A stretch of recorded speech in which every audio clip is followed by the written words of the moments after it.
sure we record this. All right. So before we get started, and as we have more folks logging on, I'm going to go over just a few of our upcoming events that we have at CCHC this month. So our very popular Chilling Westchester Walking Tour is back for the month of October with select dates. So you have many chances to get into the spooky season with some haunting yet true stories of Westchester straight from our archives. So sign up today as tickets are going fast. So keep that in mind. Our friends at the Chester County Archives are hosting another super popular program, just not as spooky as the last one. So join them on October 20th for their hybrid program, Behind the Scenes of the Chester County Archives. So our Chester County archivists will give you a chance to take a look behind the scenes of what the archives looks like. So if you've ever been interested in seeing what the inside of an archive looks like, this is definitely the program for you.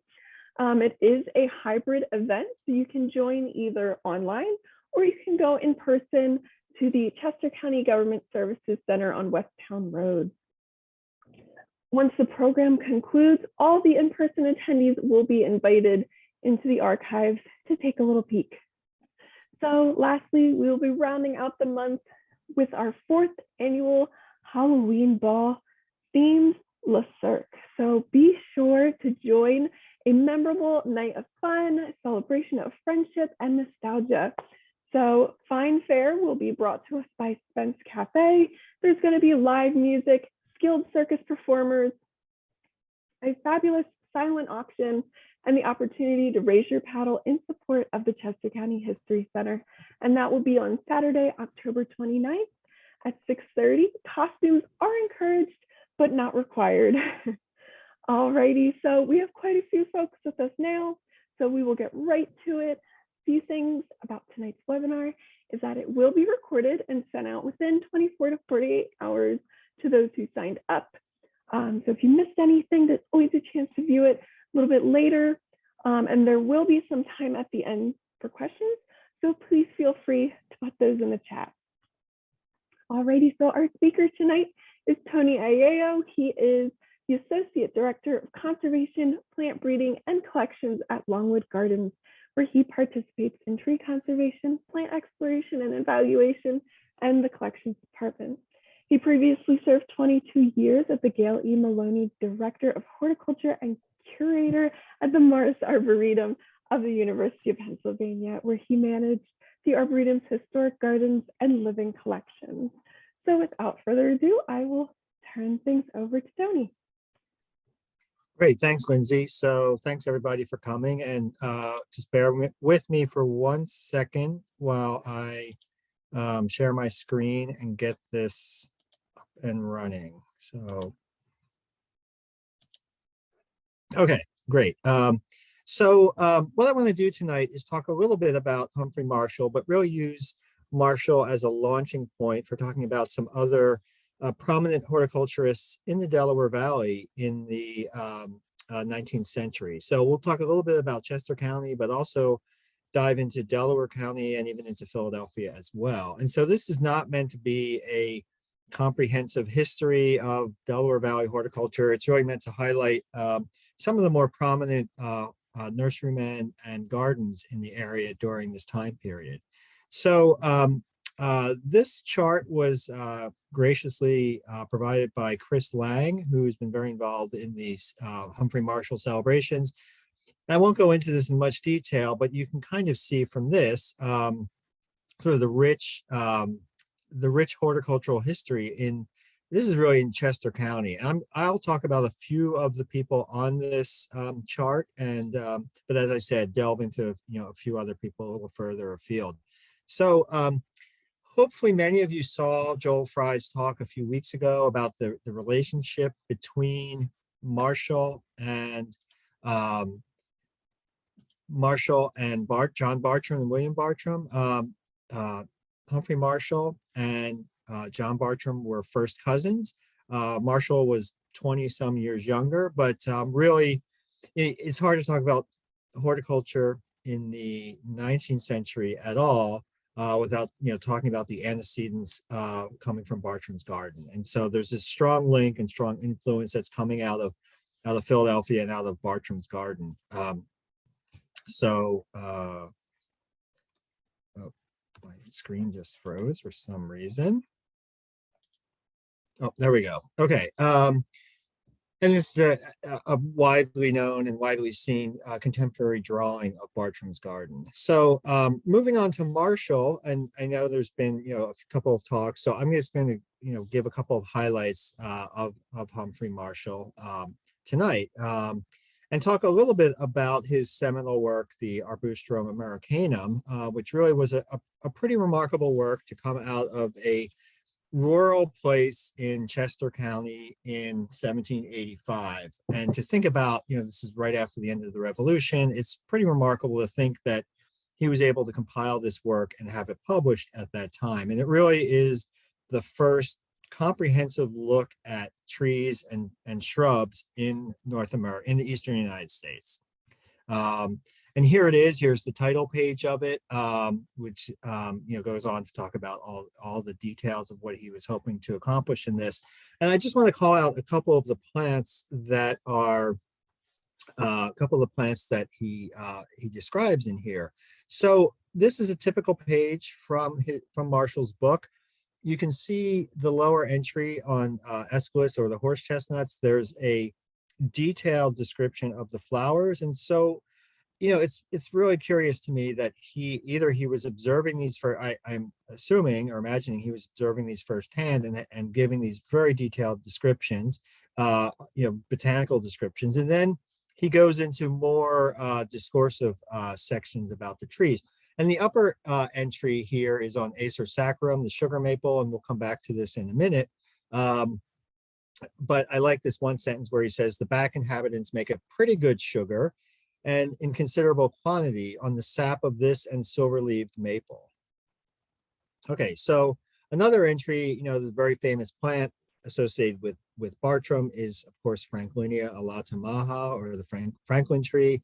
And if you think in 1785, this was a very new discovery and very exciting discovery. And Marshall describes it in some detail here, and he says that this newly discovered rare and elegant flowering shrub was first observed by John Bartram when on botanical researches on the Alatamaha River in Georgia in 1760, not brought into Pennsylvania till about 15 years after, when William Bartram revisited the place where it had been observed and had the pleasing prospect of beholding it in its native soil, possessed with all its floral charms and being ripe seeds at the same time, some of which he collected and brought home and raised several plants therefrom, and which in 4 years flowered, and in 1 year after perfected ripe seeds. It's pretty remarkable to think that he had them flower in 4 years. It's not an easy plant to cultivate, even in the best of situations. So the fact that William Bartram was able to grow and flower this in 4 years is really pretty remarkable. And Franklin tree, it's a plant that gives in all seasons. I think it's largely known for its beautiful flowers, but at this time of year, its fall color is really outstanding, really remarkable. So if you are at Longwood Gardens or elsewhere in the area, it's definitely worth checking out the Franklin trees that are growing there. There are some fairly obscure plants in Marshall's work. This is our native yew, Taxus canadensis, which is a plant that is almost completely extirpated in Pennsylvania, mostly through deer browsing. There are a few small populations. There's a very old record of a population at Black Rock in Phoenixville. I went there this past winter and there's no sign of it at all. So I think that may be gone, but there's some other populations in central Bucks County near the Delaware River as well that I'm hoping to find and propagate. So it's to me, it's a botanical curiosity and an interesting plant. And it's really fascinating to see that Marshall had seen this and was describing it. And he notes here that we have one native species of yew, that is, and talks about Taxus canadensis. There is, I just want to touch on the botanical importance of Marshall, the long-lasting importance. And this is a database online called the International Plant Names Index, and you can search by botanist name, by last name. And when you search for Marshall, you get this report, which shows that there are 123 new names published by Marshall in Arbustrum Americanum. Those names that he described for the first time. Of those 123, I would say maybe a little less than half are still valid names. So what that means is Marshall described this plant for the first time, and that name that Marshall gave it is still recognized today. So when you search in IPNI for Acer sacrum, you see that it says Acer sacrum Marshall. Marshall is the botanical authority, and so this is still a valid name 240 years later. And here we have our native sugar maple. So we're going to switch gears a little bit from Marshall to talk about the Pierce brothers. The Pierce family purchased the property, which is now Longwood Gardens, around 1700. Lived there various generations until roughly the 1790s. Went through a couple of different owners until 1906 when Pierre DuPont purchased the property. And this is the portion of what we now call the Pierce DuPont house, which was the original Pierce house. There are no, as far as I can tell, there are no images of Samuel Pierce. So Joshua and Samuel were twin brothers. Joshua, you can see the dates he lived. This is Joshua pictured here. And as I said, there are no images of Samuel as far as I know. And they together started this arboretum. So we know that Joshua and Samuel's mother, Hannah, was the niece of Humphry Marshall. So Marshall was Joshua and Samuel's great uncle. So we know that there's this family connection there. There's very little documented evidence of the links between them, although seeing where they lived, it's clear that they must have had family connections and visited each other. There's just not a trove of information. There's one letter that that definitely links the Pierce brothers with Marshall, and this is all. Unfortunately, this is all we have. We hope, we always hope that somewhere in an attic somewhere, someone will discover something. So this is a letter from Maria Marshall to Moses Marshall. These were Humphry Marshall's niece and nephew from October 1830. And in it, it says, she's a very chatty letter. It's a nice letter. You can find it online. She says, Samuel Pierce was here last week, making his usual fall collection of seeds and plants. He gathered horse chestnuts, magnolias, magnolias seeds, etc.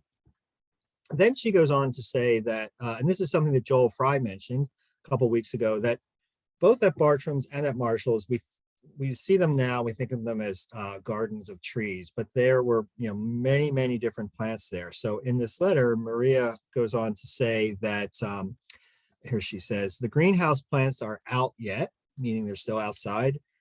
They intend taking them in soon. So this is early October, right about this time of year. And frosts are coming, and so it's time to get the greenhouse plants inside, just like we take our house plants in at this time of year.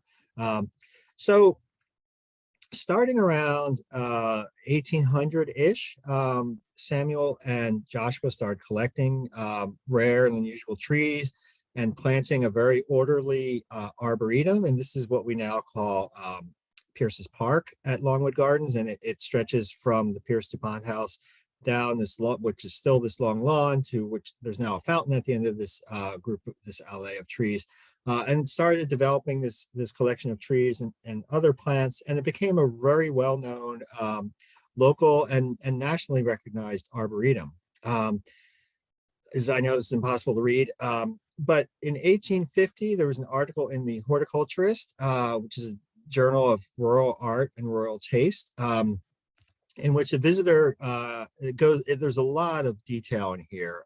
Again, all these things can be found online, which is the beauty of BHL, Biodiversity Heritage Library. He goes into great depth about not just about the Pierce's Arboretum, but also Bartram's. And The most interesting thing, well, one of the most interesting things he writes that it was strange to hear Mr. Pierce. So this is actually, as far as I can tell, the only firsthand um, interview or recollection of someone meeting Pierce. So this is 1850. Joshua dies the next year, so he's an old man at this point, probably close to 80 at this point. So, but the author says that it was he's standing among these massive trees and these beautiful sylvan spot, and says it was strange to hear Mr. Pierce say that he had cradled wheat on this field. But that as it was poor soil, he planted it with peach trees. When, after being troubled for 12 years by boys stealing the fruit, he thought he would plant something that they could not steal and began to form this arboretum in 1798. So that at the end of half a century, it is probably the finest artificial park in the country. And so this is the legacy that we see today, are these trees that were started in around 1798, around 1800, and planted through the early 1800s. And so this is the sylvan spot, and there's still, when you visit this part of Longwood, you still have this wonderful, these old mature trees and this wonderful alley of plants. There were still remnants. This is the road that used to run from Doe Run, the old Doe Run, which is now the road that kind of goes through the center of Longwood. To the Pierce house, and it was lined with sugar maples in the late 1800s, and up until about a year and a half ago, there was one of these sugar maples left. Unfortunately, they've all succumbed to time. So another contemporary letter, which is another just sort of snippet of information, is this letter from Rachel Pierce, who was a first cousin of Joshua and Samuel, not dated, so we don't know exactly when it is, and it's a really lovely letter. And I especially like this drawing of the girls and the ladies out botanizing in the field. It's really a fabulous image. And she writes, this is great. She writes that she was looking to a bothersome afternoon devoted to mending or making pincushions. And I was thinking botheration when I was informed that John Marshall was at the tavern. So forthwith arranged matters for a walk.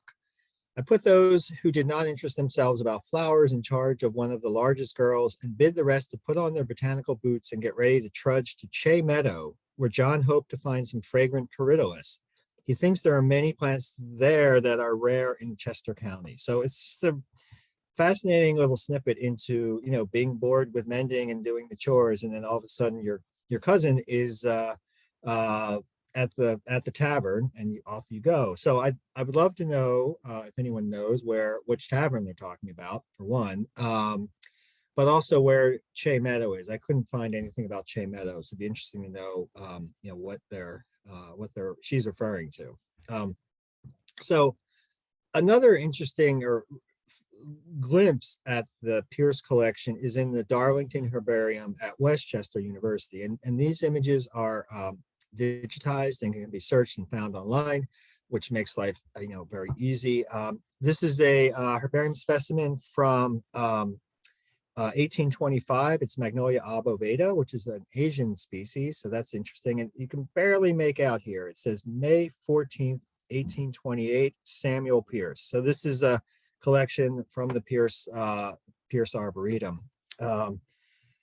And then, some of these trees, it's hard to date these trees exactly, but we do think that some of these trees that were planted in and around the Pierce house are still those ones that were planted sometime in, the early 1800s. And you can, if you look at old images, you can start to see how they've changed and grown over time.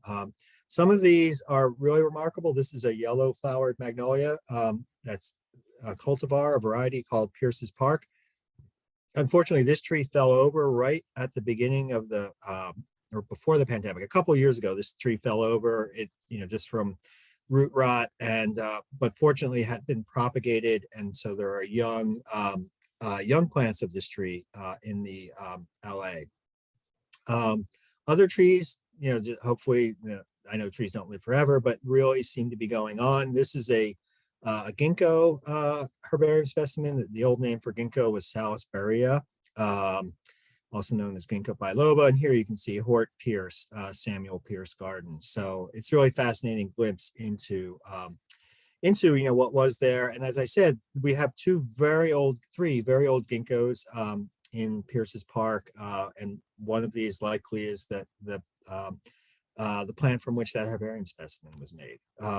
So as I said, this is an old collection of trees. We're always propagating things and trying to either propagate the existing trees to have replacements, or propagate trees of the same vintage, up to the mid 1800s, up to the, or maybe, the 1800s, if you want to be a little looser about it, and add those to this collection. So it's, it's not a static collection. Trees grow, trees, fail. And it is it's an old collection, so we're trying to slowly rejuvenate it. And you can see some younger plants here. And so one of the things that I do is travel around to gardens and cemeteries that have trees of that same vintage, anywhere from 1800 to 1880, 1890 or so. This is at Laurel Hill Cemetery in Philadelphia. This is a Yulon magnolia, another Asian species. Fabulous tree. It's one of the parents of the saucer magnolia, which is much more commonly grown. And so, trying to both back up these old trees that are at other gardens around the Philadelphia area, and then two, add diversity to the Pierce collection. So another, a real curiosity that came out of looking at these herbarium records was this plant, which is Ilex vomitoria, which is native to the southern United States. And you can barely make out. I think that says August 1830. Again, Samuel Pierce. Ilex vomitoria, or Yopon, grows, if you go to the deep south, it's very common in woods. It's grown as an ornamental. It's basically used like we use Japanese holly around here. It's very, very common. It gets as far north as Virginia Beach. As far as I know, there's not a Ilex vomitoria anywhere in Philadelphia, but I'm happy to be corrected about that. It was fascinating to me to see that it was in the Pierce Arboretum at one point. I don't know if it was there for a year or 2 months or 10 years. I mean, we have no way of knowing that. It's just interesting that it was there. So in January of 2020, right before the pandemic, Peter Zale, my colleague, and I went to, this is a state park in Virginia, First Landing State Park, which is in Virginia Beach. And as I said, this is the northern limit of Ilex vomitoria, but also of live oak. And 10 years ago, a friend and I collected live oak seedlings from here to see if we could grow live oaks in Philadelphia, and he's in Boston. And so far we can. And so it's part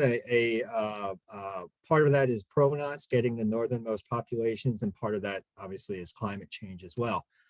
So there's these fabulous colonies of live oak there at First Landing, and then as I said, Yopon, or Ilex vomitoria there as well.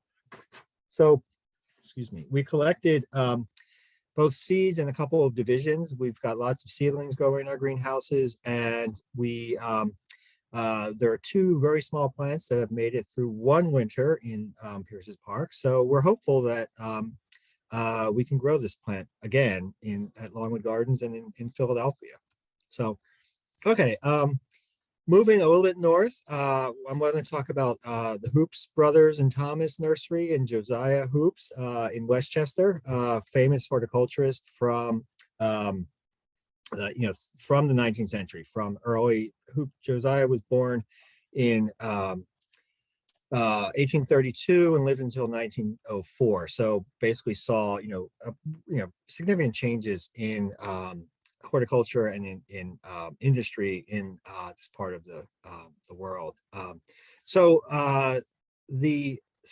Their nursery goes by various names. Sometimes you see Cherry Hill Nurseries in Westchester. Sometimes you see Maple Avenue Nurseries. Sometimes you just see Hoops Brother and Thomas. So it's all the same place.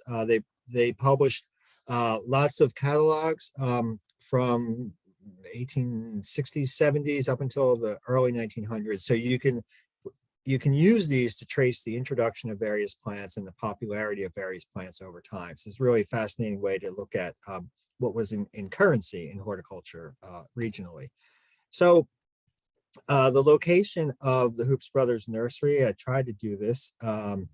This is Chester County Hospital. I don't know if you can, hopefully you can see my cursor. Here, there are some medical buildings here. The nursery was this piece here, which is this piece here. And then all of this land north of East Marshall Street, it was called Boot Road then, basically where the hospital is, and then where these where most of these houses are, was all the Hoops Brothers Nursery. So it's a big nursery right next to the railroad line, which is very helpful for shipping plants around the world. And a few years ago, I went to the History Center, and there are troves of receipts and other documents about Hoops Brothers Nursery, and it's just fascinating to see what they were doing and what they were selling at the time. So if you look at their nursery catalogs, as I said, you get a real snapshot of what was being grown at the time. So here they're calling it, this is from 1871, they're calling it Cherry Hill Nurseries at the time. As I said, the name changes all the time. You have to do a little sleuthing because the scientific names change over time, and so you sort of have to figure out what they're doing. But this is just a little illustration of the kinds of conifers they were growing, and then lots and lots, the pages and pages of roses and fruits and all sorts of things, vegetables. It was really a major operation. And in the back of one of their this 1871 catalog is an advertisement for the Book of Evergreens by Josiah Hoops, which was really a pretty remarkable work published in 1868, which was an attempt to, is really one of the first attempts in the US to comprehensively categorize and describe conifers that are could be grown in the eastern United States. And it's a fascinating read if you like this sort of thing. Again, it's all online. It's wonderful to see these books in person, but all these things are digitized and online. So I just want to highlight a couple of things from this. There's a great illustration of not Taxus canadensis, but Taxus baccata. No, that is Taxus canadensis. He's calling it Taxus baccata variety canadensis. So that's our native yew. And then this plant on the right is the Japanese umbrella pine, or Ceadopodis verticillata, a really fabulous garden plant, very a little hard to grow and sort of rare in cultivation, but really a wonderful garden plant, one of my favorite plants. So here is his description of the umbrella pine. He says that this new and rare genus has lately been discovered in the mountains of Japan and is very distinct in appearance from all other of the all other conifers. Only one species is yet known to botanists, and that forms a tall tree with very curious whorled branches and verticilled leaves. As the few plants in this country are as yet comparably untested in the open air, we cannot determine its powers of endurance, but we confidently believe that it will grow here at least with tolerable success. And it does grow here really well. And there's some wonderful specimens at Longwood and at all the various arboreta in the Delaware Valley. So a few years ago in 2018 and 2019, pre-pandemic, I was fortunate to go do some plant collecting in Japan, and the image on the left shows the various locations we went. Blue dots were 2018, red dots were 2019, and we went, you can see at the very southern tip, what's called the Gayle Peninsula. We went actually in both years, and we're fortunate to collect and see Ceadopodis growing in the wild. So this is on the mountaintop in this forestry preserve, and those little seedlings that look like pines are actually umbrella pines. So it's a healthy, regenerating population there.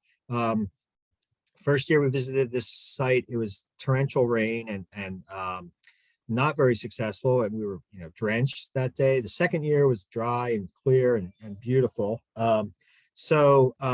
Here we here's a close-up of the cones that we collected that year. And here's one of my colleagues who's excited to see this, big, healthy plant and to actually get some cones of that. So in Hoops's book, he goes on and describes, at sort of at the back, he talks about places where you can see pines. And he talks about, on the left-hand side, he talks about, he calls it the second botanical garden in this country at Marshallton, was the garden of Humphry Marshall. And he goes on to describe that. And then in the middle panel, he talks about the garden of Joshua and Samuel Pierce. He goes on and he says this little select arboretum is, as Dr. Darlington has recorded, certainly unrivaled in Pennsylvania and probably not surpassed in these United States. And then he mentions that article that I mentioned in the Horticulturist. And then over here on the right, he talks about one of the oldest private arboretums in this country that has been enriched with the introduction of latter years is the fine collection planted by the late John Evans in Radnor Township, Delaware County. And so I want to talk a little bit about the Evans Arboretum, which is really sort of a forgotten place. This is John Evans, who, like Bartram and Marshall, was a Quaker. He had a farm, but also had a grist mill as well, and developed what was widely called one of the most diverse and most interesting botanical collections in the United States. And it's a place that is sort of long forgotten and long gone also. So here's Evans. I tried to show where it is. This little piece is preserved. It's called Ithan Valley Park. It's in Radnor. This is I-476, Bryn Mawr Avenue, Sproul Road 320. And then here it is, a contemporary version of it. It's this parcel that is shown right here. So what's left is a little, so it's bisected by the Blue Root, and what's preserved is this small little parcel along Ithan Creek. So in a really useful book to look at 19th century horticulture is Harshberger's The Botanist of Philadelphia. And in this, he talks a lot about Evans's garden. And he says, there was a place on these grounds for plants of every habit, and every plant was found in the best place for its propagation and growth. He talks about, I won't read through all of this, but he talks about plants from the Himalayas and Rocky Mountains, Adirondacks, Catskills, and Alleghenies.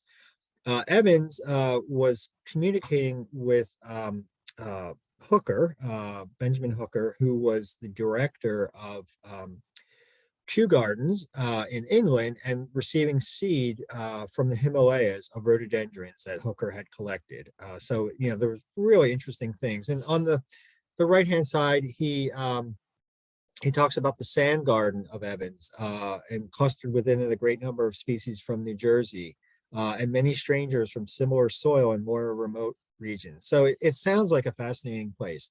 And I heard about this, and just last week we was able to go there, and I'll skipping ahead, I'll get to that in a minute. And then one of the things that Harshberger concludes, which is really telling and interesting, and talks about the changes of culture and development in the Delaware Valley. He says, with John Bartram and Humphry Marshall, John Evans completed a trio of self-taught American botanists, all born within the limits of Old Chester County, and the first and last within the bounds of the present county of Delaware. They were men of like tastes and were alike in their industrial and frugal habits. They were all men of the strictest integrity and highest moral worth, and especially were they alike as devoted students of the vegetable kingdom. Each reared his own monument in the large collection of growing plants he left behind him. This is pretty remarkable testimony that Harshberger is saying about them. And we'll get back to this change in sort of rural botany going to more of a more of an urban and suburban and industrialized horticulture in just a minute. So, as I said, last week I stopped by Ithan Valley Park, the remnants of the Evans Arboretum. It's a pretty wild place. it might be better to visit in the winter when you can get a better sense of it. But on the left there's some really interesting trees there. On the left-hand side, the side with my car in it, is a large Caucasian Zelkova carpinifolia, which is native to the Caucasus Mountains, that part of the world. And then looking down Ithan Valley, there are some very big, on the other image, some very big Ohio Buckeyes growing down through there. There was a enormous, very tall white oak. I think this plant was planted. Just something about the way it was growing and where it was growing, but it's just an enormous, really handsome tree. There were some interesting rhododendrons growing there. I doubt any of these Himalayan rhododendrons still exist. And then a massive, one of the biggest shagbark hickories that I've seen in the area. So some really interesting stuff. And I want to go, as I said, go back there in the winter when I can, see a little bit better and see a little bit further there. What just happened? Okay, so moving a little bit further south in Delaware County, I want to touch on the Tyler Arboretum. And we're looking at kind of the middle of the 19th century.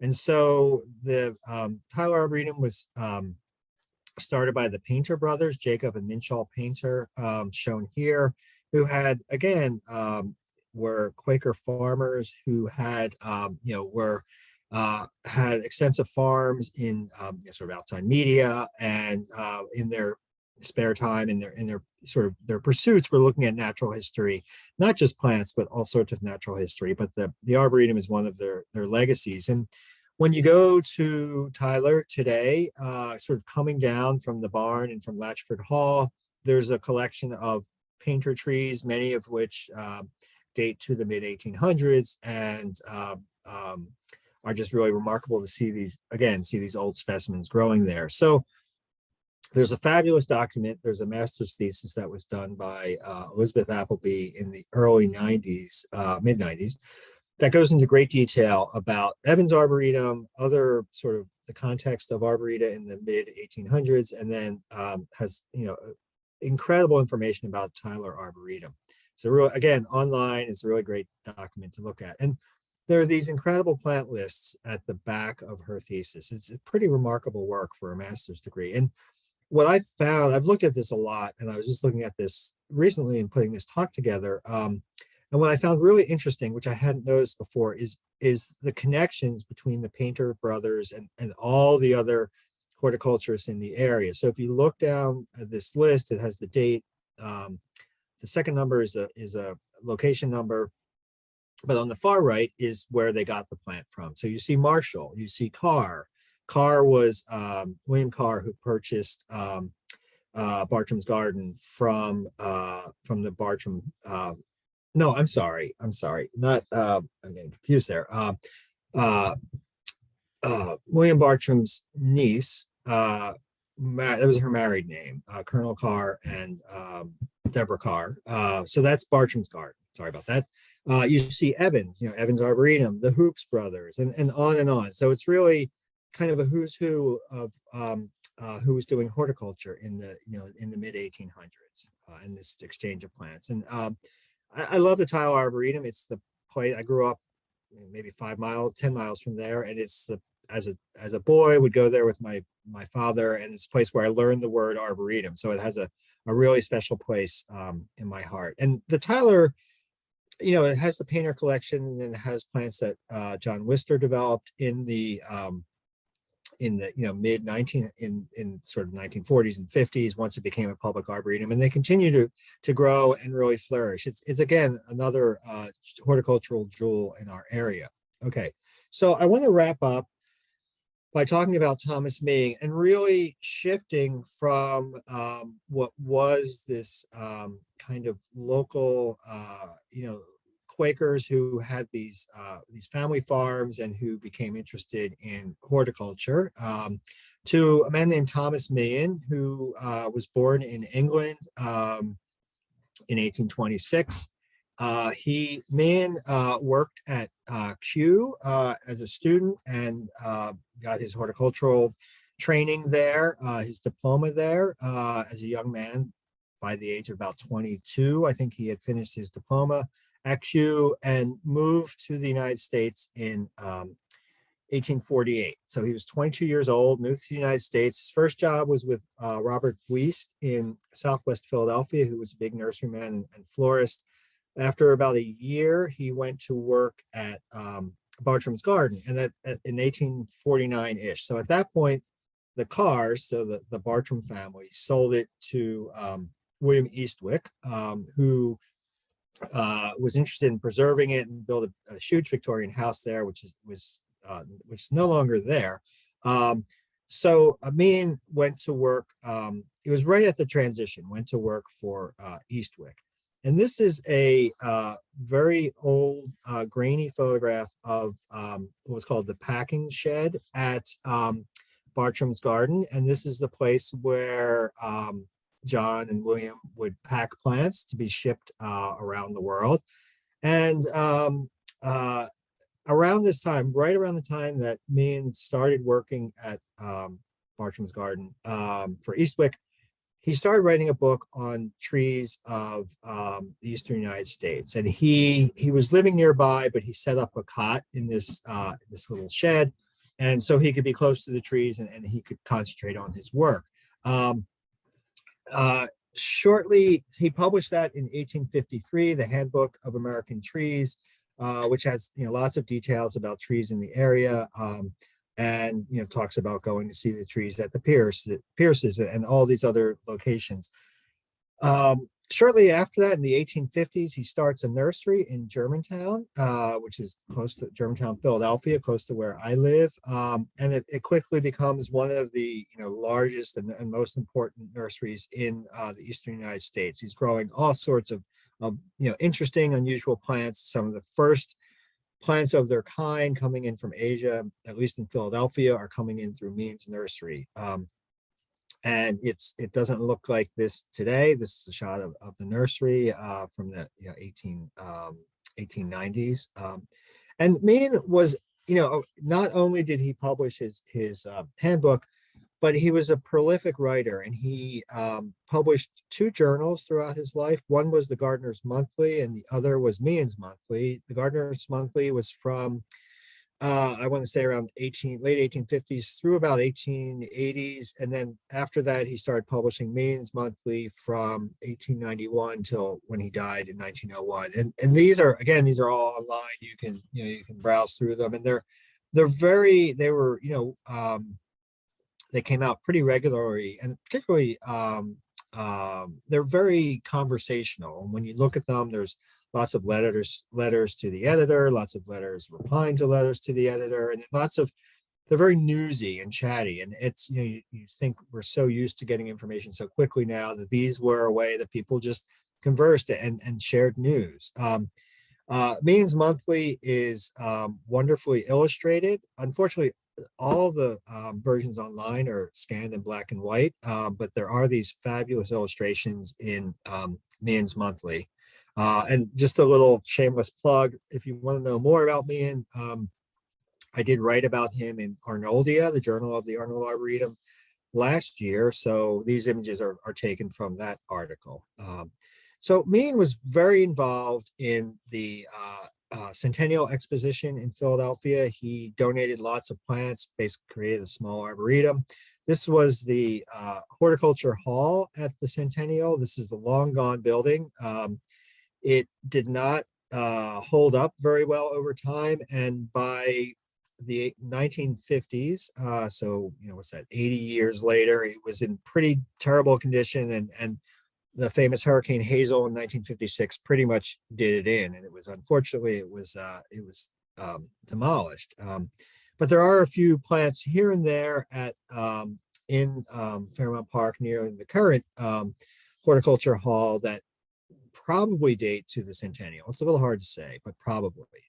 So just a few shots of that. And Meehan, as I said, Meehan was very involved in the outdoor landscape and very involved in the whole Centennial Exposition.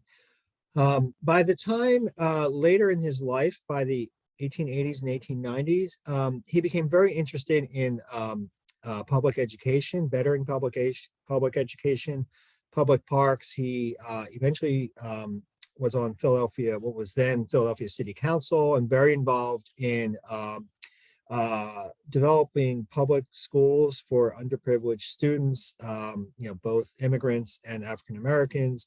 There is a Main elementary school in Philadelphia, and really instrumental in Fairmount Park and some of the other neighborhood parks throughout the city. So really, he evolved from kind of this nurseryman to this person of great civic interest and civic import. And then just to break, and his nursery, it's a little hard to make out. It's in at the time it was called Germantown. It's now East Mount Airy. If anyone knows where Carpenter's Woods is in Mount Airy, it's near there. It's nearish the Morris Arboretum. Just an interesting, since we were talking about Franklinia, an interesting aside is that the oldest known documented Franklinia in the Botanic Garden is at the Arnold Arboretum and came from Meehan's nursery. So again, all these connections among all these gardens in the area. So to bring this full circle, one of the things that Meehan is most well known for and can be most thanked for is saving Bartram's garden. So as I said, by the 1880s, 1890s, he was involved in politics. There were some threats to Joel, if you're listening, hopefully I'll get this right, to the property of Bartram's garden. And to make a long story short, Meehan was one of the leading civic voices that led to the preservation of Bartram's. And so his time there as a young man before he started his own nursery was really instrumental. And then towards the end of his life, there's a editorial in the journal Garden and Forest, which was published by Charles Sargent, that talks about the fact that the people of Philadelphia are securing a series of small parks is largely due to the public-spirited and tireless efforts of Mr. Thomas Meehan, the well-known horticulturist. Many generations of Philadelphians will have a good reason to remember with gratitude his disinterested efforts for the improvement and happiness of his fellow men. It's a really nice testimony to Meehan. And so with that, I'm happy to answer any questions. I will stop sharing. Okay, there we go.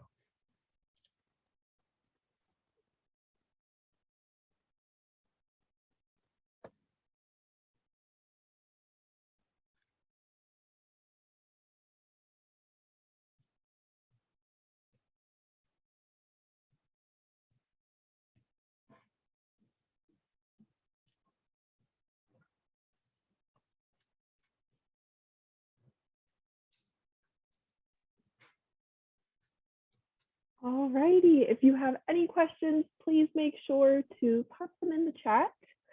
Take a look. All right.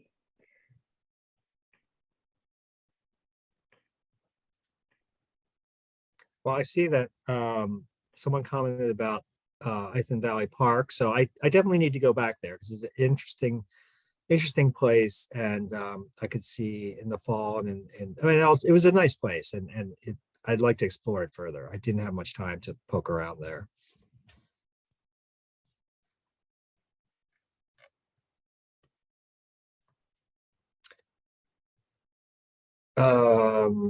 Okay. Do you know which nurseries P.S. DuPont bought trees and plants from? Okay, that's that's a big question. So he was buying he was buying a lot of things from a lot of places, is the short answer. And it kind of evolved over time. He did buy plants from Andorra Nursery, which is in the very edge of Northwest Philadelphia. There are remnants of Andorra Nursery there. Later on, he was buying a lot of very large material from a company called Lewis and Valentine, which specialized in selling very large plants to the very wealthy. That's so, but he was buying, I mean, there's a lot more to it than that, but those are just a couple things that he was, a couple places he was buying from.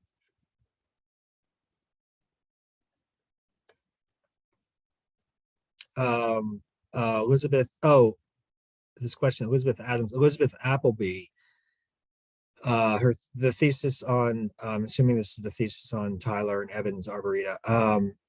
If you just Google Elizabeth Appleby, like the restaurant, and then Tyler, Tyler Arboretum, it should come up. I don't know, Lindsay, if there's any way to put a link anywhere at some point. I can always include it in the follow-up email that will contain the recording in it. So okay, I'll send that to you, and then you can send it out to people. Wonderful. Yeah, so yes, I do know Woodlands, reasonably well, and the Zelkova there is pretty remarkable. The one I saw at Evans is probably second, a close second to the one at the Woodlands. Yeah, it's a really interesting place as well. As I said, I couldn't, this was not meant to be a this is meant to be highlights of area, places in the area, not meant to be, super comprehensive. So I apologize if I left out anyone's favorite gardens in the area. I have to confess that I have not I have never been to the PA Grand Canyon. I've spent not my whole life, but 80% of my life in Pennsylvania, so it's a little embarrassing. So sorry, don't know, don't know it well enough to comment on that.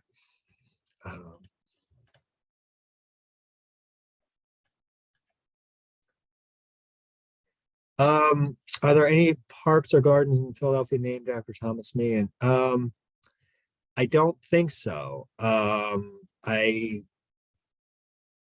don't think so. I could be wrong, but I don't think so. The only thing I do know of is sorry,